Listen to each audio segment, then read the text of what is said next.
English grammar conventions. Past perfect verb tense, past participle. 8th grade skill level, question 20. 8th grade skill level, question 23.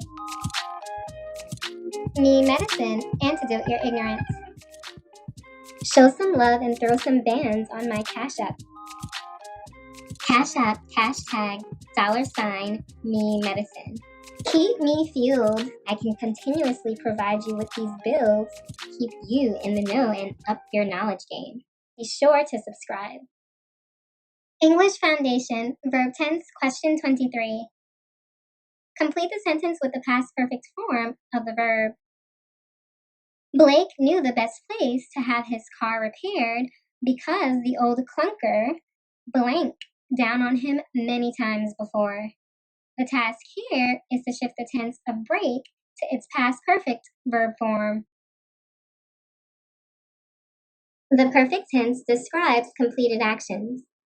Another way of saying this is the perfect tense usually tells about something that has, had, or will have happened.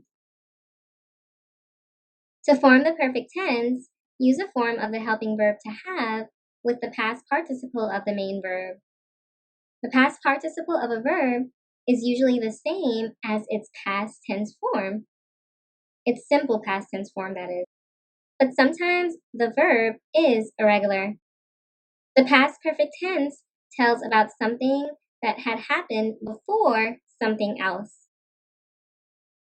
It uses the past tense form of the helping verb to have, which is had. Check out this example. We had finished dinner by the time Tim arrived.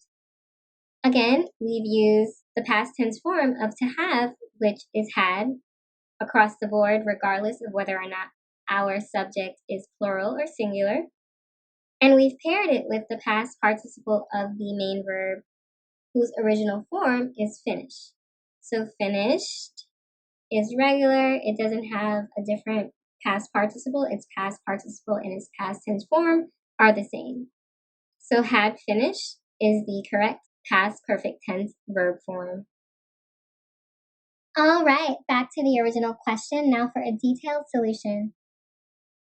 Again, the past perfect tense describes a completed action that had happened before something else. Keep in mind that the something else also took place in the past. To form the past perfect tense, use the past tense form of the helping verb to have, which is had, H-A-D. You're going to combine this with the past participle of your main verb.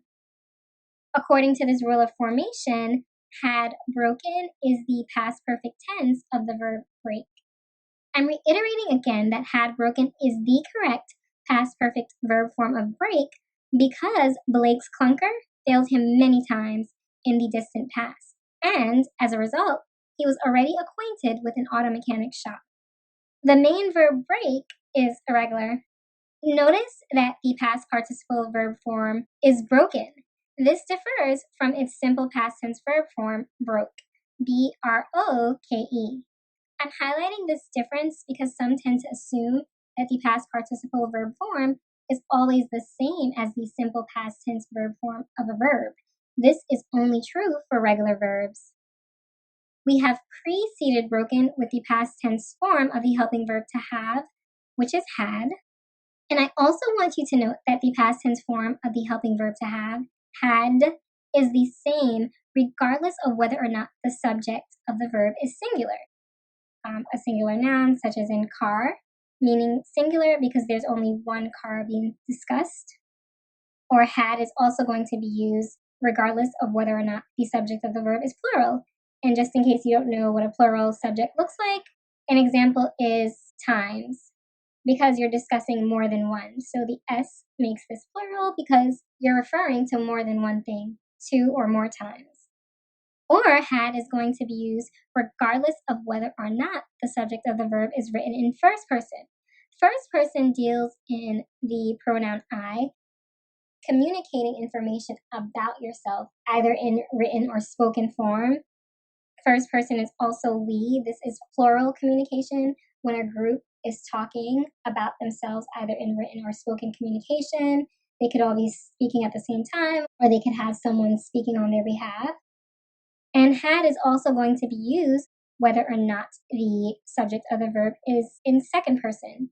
Second person deals with the pronoun you when you're talking at someone in spoken or written communication. You're directly communicating to the entity, the individual. And had is also going to be used if you're discussing something in the third person. This means you're communicating something either in written or verbal form about a person, place, or thing. You're not speaking about yourself, and you're not talking to this person, place, or thing. You're just talking about it. Usually, gossip is much like this. You're talking about someone or something. They're probably not there, and you're not speaking to them. Okay? For more clarity, I also want to highlight that in this example, our subject of the verb is old clunker. Obviously, a singular third person noun phrase, as we just went over. Basically, with everything that I've just said, what I'm really trying to say is that had broken is definitely the correct past perfect tense verb form.